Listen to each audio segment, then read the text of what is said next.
अस्सलामुअलैकुम everyone, this is Maaz Ahmad Siddiqui and welcome to my YouTube channel.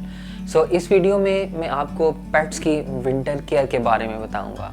तो चलें शुरू करते हैं। Like a bird on a tree, I'm just sitting here.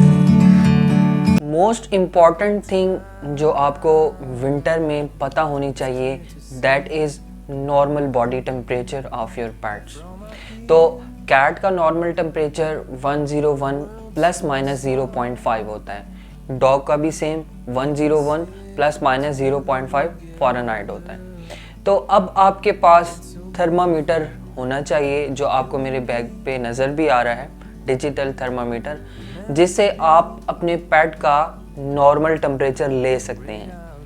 अब इशू क्या होता है? इशू ये होता है कि ह्यूमन का टेम्परेचर 98.5 फ़ारेनहाइट है और पेट्स का टेम्परेचर 101 प्लस माइनस 0.5 है। मतलब कि नॉर्मल अगर आप कैट की बॉडी को टच करेंगे तो आपको वो हल्का सा आपकी बॉडी से ज़्यादा टेम्परेचर फील होगा। तो कभी भी इसका ये मतलब नहीं होगा कि आपकी पेट को फीवर हुआ है। तो आपको इस चीज़ का नॉर्मल बॉडी टेम्परेचर का पता होना चाहिए, क्योंकि बाज़ दफ़ा सबसे ज़्यादा विंटर में ये इशू आता है कि जब पेट्स ऑनर अपने पेट्स की बॉडी को टच करते हैं तो उनको ये फील होता है कि इसका टेम्परेचर हमसे थोड़ा सा ज़्यादा है, तो मे बी इसको फीवर हो। तो ऐसा बिल्कुल भी नहीं होता। तो आपने अपने पास थर्मामीटर रखना है और जब भी कभी आपको ऐसे फील हो तो आपने उसका टेम्परेचर मेजर कर लेना है।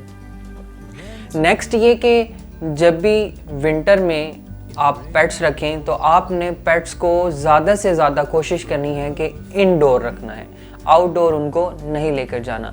लाइक फॉग है, सर्दी ज़्यादा है, बाहर टेम्परेचर जो है वो थोड़ा सा सीवियर है, तो आपने कोशिश ये करनी है कि अपने पेट्स को घर में ही रखना है, इनडोर रखना है।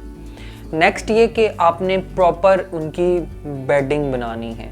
लाइक जो उनका एरिया है वहाँ पर आप ब्लैंकेट यूज़ कर सकते हैं, मैट्रेस यूज़ कर सकते हैं। प्रॉपर प्लेस बनानी है जहाँ पे वो कैट है स्लीपिंग करती है या जो अपना बाकी टाइम स्पेंड करती है। आपने उसके लिए प्रॉपर प्लेस बनानी है ताकि वहाँ पर उसको सर्दी लगने का ख़तरा ना हो। नेक्स्ट ये कि जब भी धूप निकले तो आप धूप के टाइम अपने पेट्स को बाहर लेके जा सकते हैं वॉक के लिए, ताकि जो है वो जो भी विंटर का इशू है वो उससे ना हो। धूप से एक तो विटामिन डी का भी एब्जॉर्प्शन होगी, विटामिन डी की एब्जॉर्प्शन होगी, जिससे जो है वो बाकी प्रॉब्लम भी नहीं होंगे।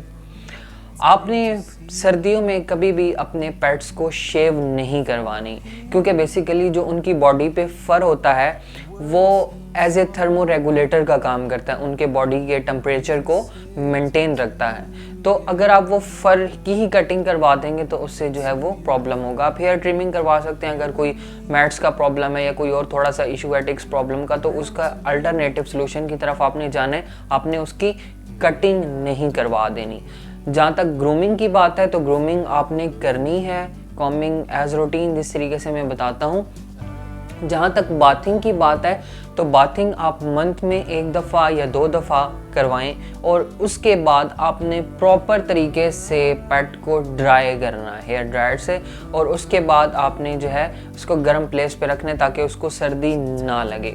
अच्छा, कुछ लोग ये भी कहते हैं कि सर्दियों में आप हीटर यूज़ करें, तो कैट को नहीं पता कि ये हीटर है, मैंने इसके साथ बैठना है, मैं इसके ऊपर भी बैठ सकती हूँ, उसको इस चीज़ का आइडिया नहीं होता। तो इस चीज़ से जो है वो उनके फर भी अक्सर जल जाता है, या कभी कभार कैट की मुस्टेचेस मैंने देखी हैं वो बिल्कुल जल गई होती हैं हीटर की वजह से, क्योंकि उनकी आदत होती है कि उन्होंने जाके चीज़ों को स्मेल करना होता है। तो कोशिश करें कि आप हीटर ना यूज़ करें। हाँ, ब्लोअर आप यूज़ कर सकते हैं या जो उसका अल्टरनेटिव है वो आप यूज़ कर सकते हैं।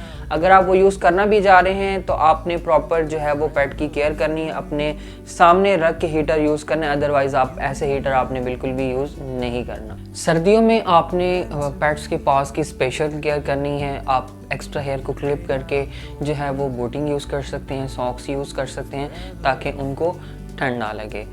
ये जनरल सी चीज़ें थी जो मैंने विंटर केयर के बारे में बताई। अगर इसके अलावा आप मुझसे कुछ पूछना चाहते हैं तो कमेंट सेक्शन में मुझसे पूछ सकते हैं। Thank you so much.